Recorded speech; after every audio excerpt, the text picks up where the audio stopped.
She finally kicked the bucket, huh? Watching my husband clap and laugh at my mother-in-law's funeral, I was filled with anger. That old woman was incredibly irritating and bothersome. It's such a relief now that she's gone. As her son, I expect to receive a sizable inheritance, but I'm curious about the exact amount in dollars. Money is more important than having a mother like her. Ha ha ha ha. My husband showed no concern for his sick mother while I was caring for her. I was my mother-in-law's caregiver, and she was a very nice person. She taught me many important things. I loved her very much. That is why I could never forgive my husband. As I was shaking with a clenched fist, about to scream, my lawyer put his hand on my shoulder to calm me down. With a smile, he said to my husband, "You have a big misunderstanding." "What?" "My name is Abby. My husband, Gwyn, and I were childhood friends who grew up living close to each other and were well known in the local area. We went to the same school and ended up getting married without even realizing it. I never imagined that you, Abby, would marry my son. But you're such a wonderful person, and you've become like a real daughter to me. I couldn't be happier." Gwyn's mother had always treated me like a real daughter. After we got married, she started coming over to our house with lavish gifts for birthdays and celebrations. She was a career woman who founded and managed a design company. Her designs were highly praised by young people and were even featured in magazines, making her quite famous. "Barbara, thank you so much, but I feel a bit embarrassed when you always give me such expensive things." "Don't say such things. The money should be used for family, so let me spend it lavishly." My mother-in-law said so, and she adored us. However, Gwyn, who was raised by such a person, oddly didn't get along with her. When I asked him about it earlier, Gwyn went on a rant and unloaded all the complaints he had been bottling up until then. "The reason why I dislike my mother? She's so stingy.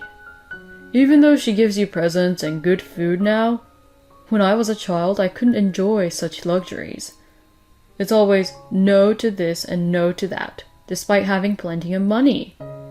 Even as a college student, I had to work part-time jobs to support myself, despite being the son of a wealthy CEO."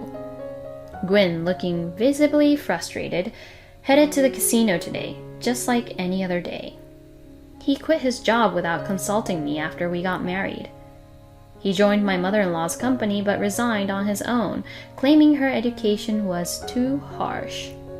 Initially, both my mother-in-law and I were angry, but Gwyn is not someone who learns from his mistakes. I decided to join my mother-in-law's company the following year, taking over for Gwyn. Now I am learning design knowledge directly from my mother-in-law.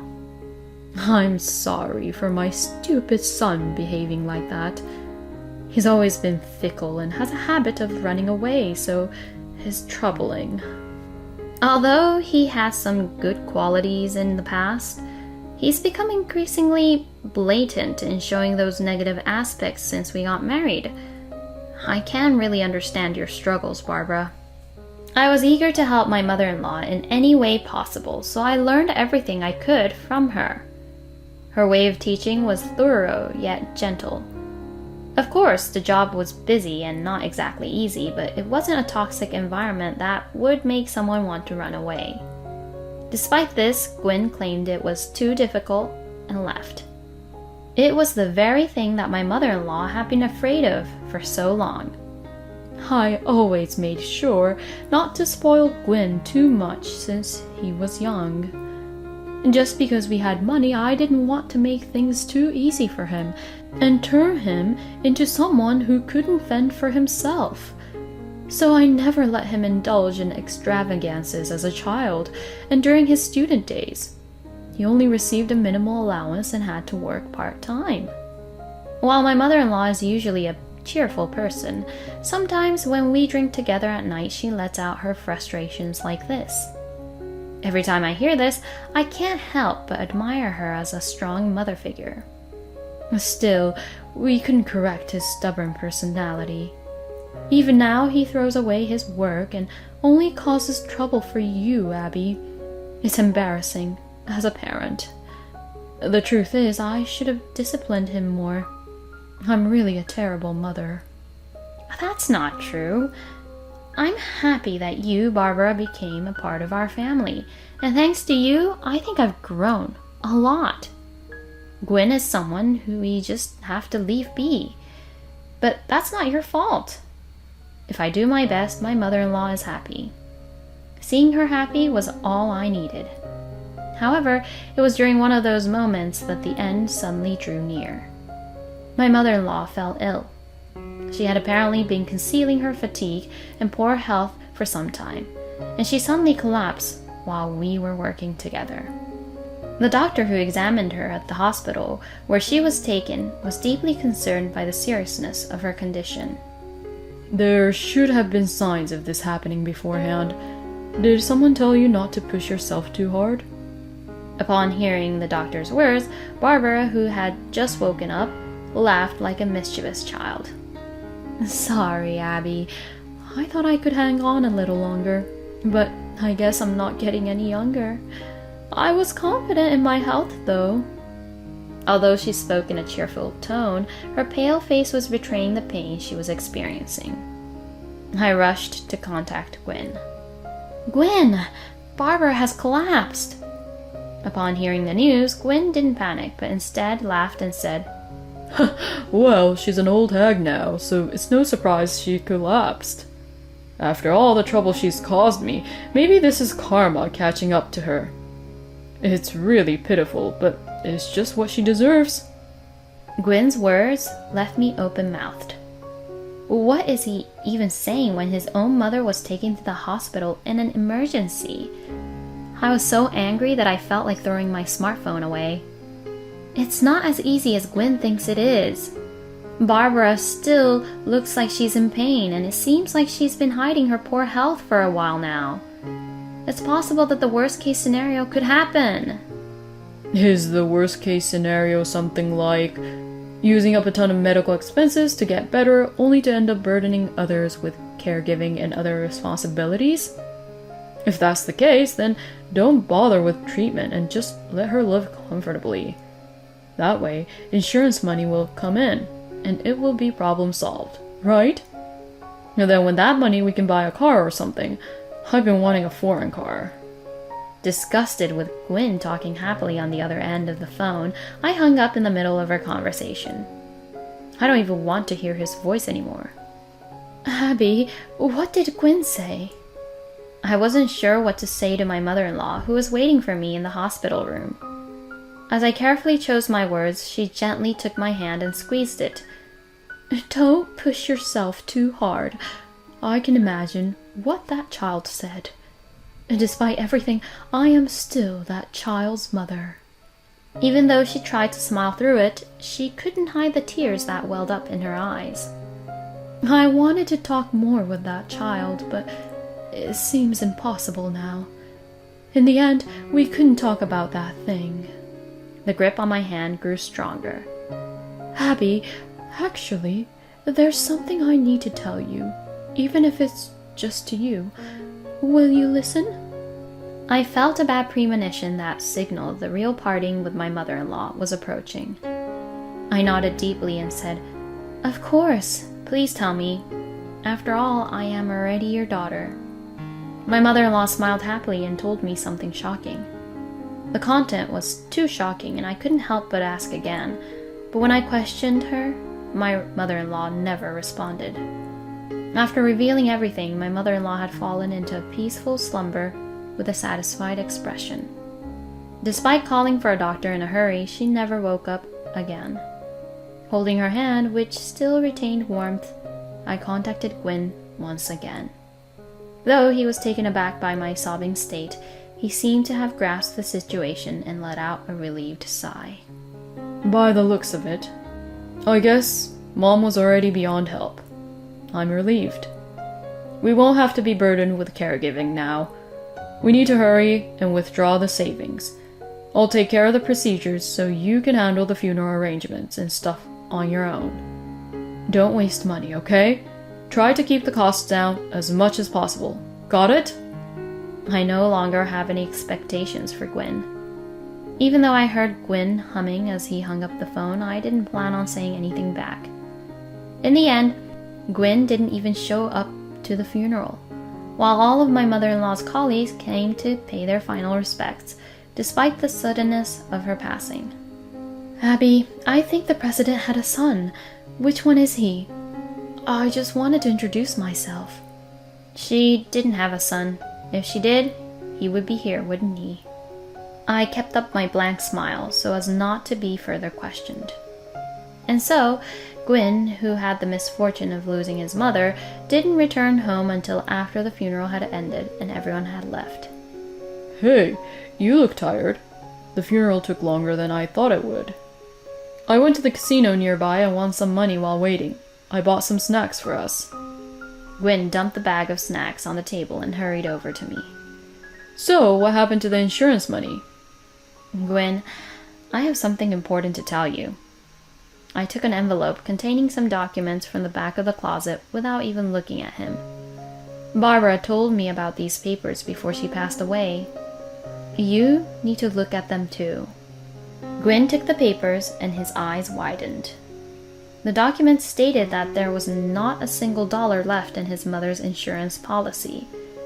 Apparently, she had set it up to donate all of her inheritance to less fortunate children. None of us, including Gwyn, had any share in her fortune. That was Barbara's intention. What? Are you kidding me? This is ridiculous.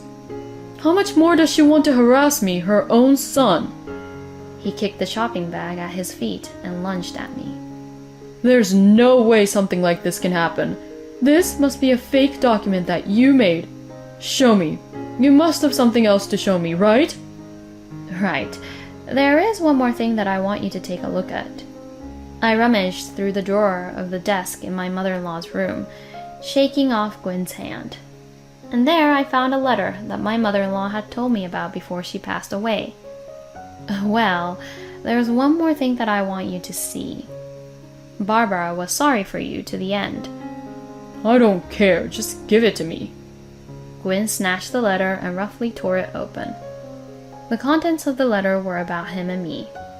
When I was told in the hospital, I was surprised too. I sat down on the spot. I'm actually related to Barbara, by blood. It was a cruel twist of fate. Originally, my father and Gwyn's mother had fallen in love. While all of this was happening, I was born. However, at that time, my stepmother had just started her own company and had no money, so she was not allowed to marry my father. After much deliberation, she entrusted me to my father's custody and decided to marry someone else. Gwyn, your father, who your mother married at the time, already had children of his own, and one of them was you. Your mother raised you as her own son, while watching me grow up as her biological daughter in the same neighborhood. When I got married to you, and Barbara called me her daughter, I couldn't even begin to express how much it meant to me. I was happy to be called a daughter by such a wonderful person like Barbara. In contrast, you, Gwyn, always said terrible things about her. I can't stay married to someone like you anymore. We're getting a divorce. As I was leaving the house, Gwyn threw the letter down and hung up on me. Wait a minute. Divorce is ridiculous. Don't you think? I have been shopping and accumulating debts on the assumption that I would receive my mother's insurance and inheritance. As I'm not currently employed, there's no way I can pay them off. Please, don't leave me. I'll work hard and find a job. Just, please, don't leave me. I feel nothing but disgust at Gwyn, who has begun to cry in a pathetic manner. There's no way we can stay together after you've shown me that kind of personality, right? After betraying my kindness, you should have been prepared for this, shouldn't you? Despite my attempts to shake him off, Gwen forcefully grabbed and restrained me. Eventually, I managed to contact the police and have Gwen taken away while he was struggling and protesting. This is ridiculous! Why do I have to go through this kind of ordeal? I'm the victim here. Until he was pushed into the police car, his ugly screams continued to echo throughout the neighborhood. After that, I formally divorced Gwen through a lawyer. I moved to an apartment with fully equipped security measures because I couldn't handle being stalked. I also requested a restraining order to prevent him from coming near me, and Gwen never appeared in front of me again. I have officially taken over my mother-in-law's company, and though there are still many things I don't know, I'm doing my best with the knowledge she imparted me. Gwen seems to have ended up living in a shabby apartment with drafts, where he sought refuge due to the large debt he accumulated on his own and the seizure of his family home. He was always running away from difficult situations, and now he spends his days working tirelessly without a break. I hope that he can at least understand a little bit of struggles that my mother-in-law went through, but I cannot say for sure. In any case, I am putting all my energy into creating new product designs. Whenever I get stuck and have trouble coming up with ideas, I always think of my mother-in-law's face. Then her words come back to my mind. I'm glad you, Abby, are walking the same path of design as me. The things you create are so heartwarming. I'll always be rooting for you. The words of encouragement she always gave me still support me to this day. I'm going to keep working hard, and I'm going to surprise you with designs that are even better than yours, Barbara. I was blessed with a wonderful boss, a mother-in-law, and a mother. I am very proud of this life.